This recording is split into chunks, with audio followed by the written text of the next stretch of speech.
Vivo en un pueblo aislado del medio oeste. Es una ciudad aburrida de tamaño medio, tallada en las densas montañas Ozarks del sureste de Missouri. Crecer aquí había sido difícil. Vengo de una familia grande y violenta, y no era ningún secreto que los niños Cooper recibían palizas. Por supuesto, muchos niños por aquí recibían palizas. Ese es el tipo de pueblo que es. Como no se me permitía tener amigos, me concentré en mis calificaciones para que algún día pudiera escapar a una universidad de 4 años al otro lado del estado.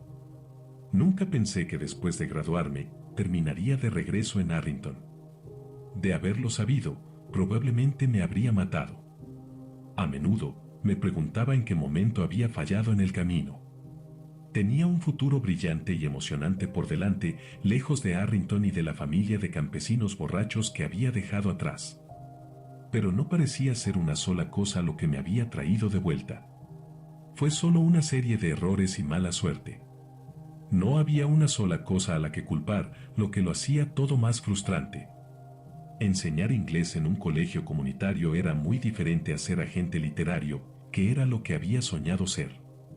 Cada día que me despertaba en Arlington sentía que era un fracaso. Lo único que me gustaba del pueblo era la naturaleza fresca que lo rodeaba. Mi pequeña casa estaba justo al lado de las montañas Ozarks, y cada fin de semana iba de excursión al bosque para despejar mi mente, siempre tomando el mismo camino por el río y siempre regresando refrescado y contento. Los consideraba mis mini vacaciones y me mantenían cuerda. Pero fue esta misma práctica mía la que llevó al momento más horripilante de mi vida. Podría haber sido cualquier persona en el pueblo quien la hubiera encontrado, pues cientos de personas salen a esos bosques, pero no fue cualquiera, fui yo. No sé qué me pasó ese domingo, pero por alguna razón no quería hacer mi camino habitual. Tal vez fue la semana difícil que había tenido, o el hecho de que mi mano se sentía muy rígida, pues me la había roto años antes. O tal vez fue porque mi acosador espeluznante había estado bailando en los límites de su restricción legal de 100 yardas toda la semana, o tal vez fue todo combinado. Por cualquier razón, decidí cambiar mi rutina ese día. Como había llevado mi GPS, decidí dejar que mis pensamientos y mi cuerpo se desviaran donde quisieran. Deambulé perezosamente y sin pensar, dejando que el aire fresco purificara mi alma, como siempre hacía. Pensé en el examen que daría la semana siguiente. Pensé en llevar a mi perro Clara a las clases de entrenamiento para cachorros. Pensé en presentar otra queja sobre Doug el acechador. Pensé en todo por un rato y luego, no pensé en nada. Después de una hora, me di cuenta de que había encontrado un sendero estrecho y apenas visible. El aire fresco y delgado de la mañana estaba cediendo lentamente ante su hermano más cálido y pesado. Decidí seguir el sendero durante un cuarto de milla o algo así, y luego dar la vuelta y regresar. Según mi GPS, estaba a solo unas 2 millas de casa, lo cual no estaba tan lejos. Perdí el rastro 2 veces, pero ambas veces pude retomarlo después de unos momentos. Justo cuando perdí el rastro por tercera vez, la línea de árboles se rompió y de repente me encontré en un pequeño claro. Inmediatamente pude decir que había algo mal en ese lugar, algo enfermizo. La hierba estaba amarillenta y muerta, y un viejo roble nudoso se encontraba en medio del claro bajo una luz delgada y débil. Este lugar era escalofriante. Saqué mi teléfono y tomé algunas fotos, esperando capturar de alguna manera el aura espeluznante del claro. Di una vuelta alrededor del roble, pasando por encima de las ramas gruesas y colgantes. Levanté mi cámara para tomar otra foto cuando algo que no debería estar allí llamó mi atención. Había un color entre las hojas que no encajaba con los amarillos enfermizos y los marrones tristes.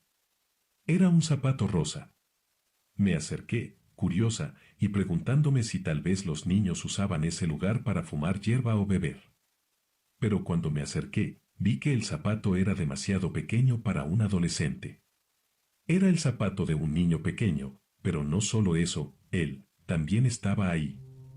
He sentido muchas cosas terribles en mi vida, fracaso, decepción, dolor, pero nunca he sentido algo tan horrible como cuando encontré los huesos de un niño pequeño empujados en la oquedad de un árbol. Estaba acurrucada en posición fetal, su cuerpo roto era demasiado grande para la pequeña oquedad. Era una maravilla que se hubiera ajustado allí cuando era más que solo huesos.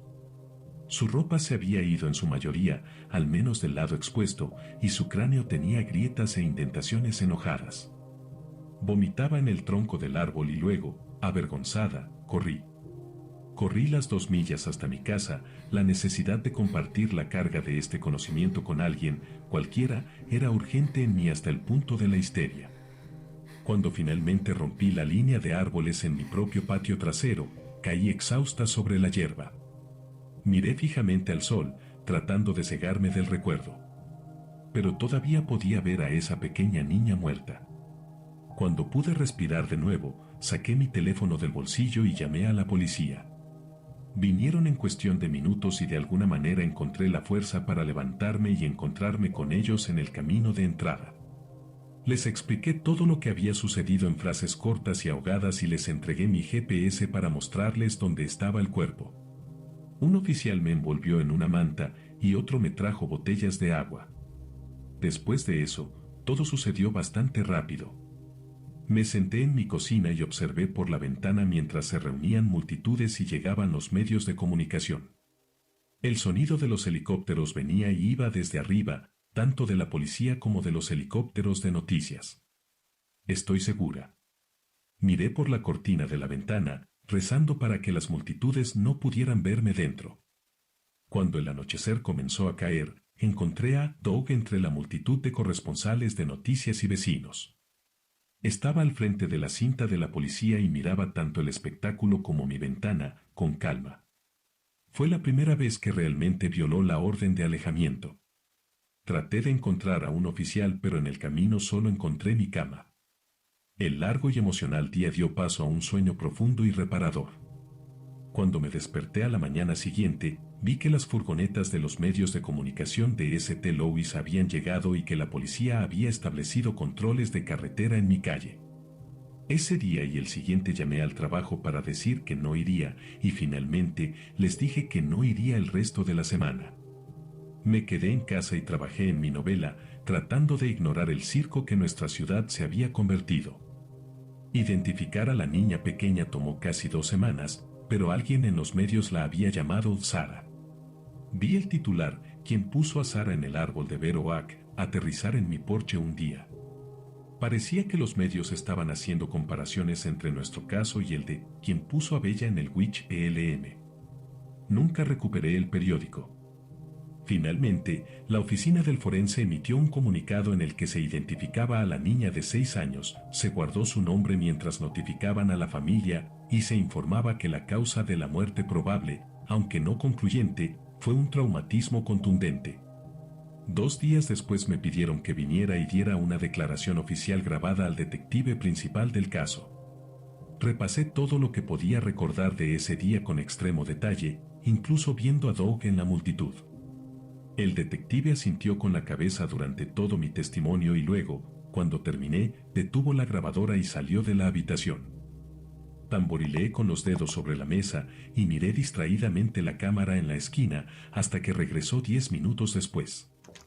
La puerta se abrió y el detective principal entró de nuevo en la habitación con un extraño arrastrando detrás. Era alto, bronceado y lucía cabello blanco engominado hacia atrás. Instantáneamente lo desprecié. Señorita Cooper, este es el doctor Watene. ¿Recuerda al doctor Watene? No. ¿Debería? No necesariamente, respondió el doctor. ¿Por qué sigo aquí? Por Sara, el detective se sentó enfrente de mí. ¿Sara es la chica en el árbol? Sara es su hija, respondió el doctor. No tengo una hija, dije sacudiendo la cabeza. Jessica, comenzó el doctor, nos conocimos hace varios años cuando su hija desapareció por primera vez. Culpó a un hombre llamado Doug Osinga por llevársela, estaba histérica al respecto. ¿Recuerda eso? Conozco a Doug Osinga, tengo una orden de alejamiento en su contra. Pero ahí termina mi parte en esto, no tengo una hija, repetí lentamente. Jessica, ahora voy a mostrarte algunas fotos que pueden perturbarte. El doctor extendió 3 fotos grandes delante de mí. En cuanto vi su contenido, mis manos comenzaron a temblar. Pero no tenía miedo. Estaba confundida. No recuerdo estas fotos.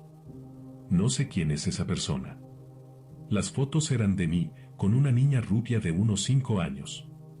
Ambas sonreíamos y nos abrazábamos. ¿Estás de acuerdo en que la persona en esta foto eres tú? Seguí mirando las fotos. No había forma de negarlo, todavía tenía algunas de las ropas que llevaba en la foto. Sí. ¿Y la niña en esta foto te parece familiar en absoluto? La respuesta era no y sí. Era una extraña, pero sentía como si la hubiera visto antes en algún lugar. Los recuerdos comenzaron a sacudir las puntas de mi sinapsis y traté de dejarlos entrar, pero eran borrosos y fragmentados. Sí, murmuré, mis ojos nunca abandonaron la página. El detective se inclinó hacia adelante en su silla. Lo siento mucho, Jessica. El cuerpo que estaba en el árbol ha sido identificado como el de tu hija, Sara. ¿Qué? Estaba perdida y de repente me sentía terriblemente sola. ¿Qué hago? Creo que deberías hablar más con el doctor Watene, vas a necesitar apoyo ahora. ¿Y la niña pequeña? Vi a Doug Osinga el día en que se encontró el cuerpo, estaba en la escena del crimen. Sí, lo esperaba. El detective se levantó entonces y el doctor Watene lo siguió. Volveremos enseguida aquí, me entregó mi teléfono. Deberías investigar tu caso. Puede ayudarte a recordar cualquier otra cosa que puedas estar reprimiendo. ¿Quieres que llame a tu familia? Pero no tenía familia. No. Estoy realmente asustada y confundida, en este momento necesito pensar. Lo entiendo, dijo el detective mientras seguía al doctor Watene por la puerta. Espera. Grité repentinamente, levantándome de mi silla. El detective se detuvo y se dio la vuelta. ¿Cuándo van a arrestar a Doug Osinga? ¿Tienen alguna evidencia en su contra? Jessica. Doug Osinga no existe, dijo el detective. Cerró la puerta detrás de él y caí de nuevo en mi silla. Han pasado casi 2 horas y no han vuelto. Y me hace preguntarme por qué sigo aquí. Pero creo que lo sé. Tuve una hija que desapareció. Doug Osinga no existe. Y encontré un cadáver en el bosque.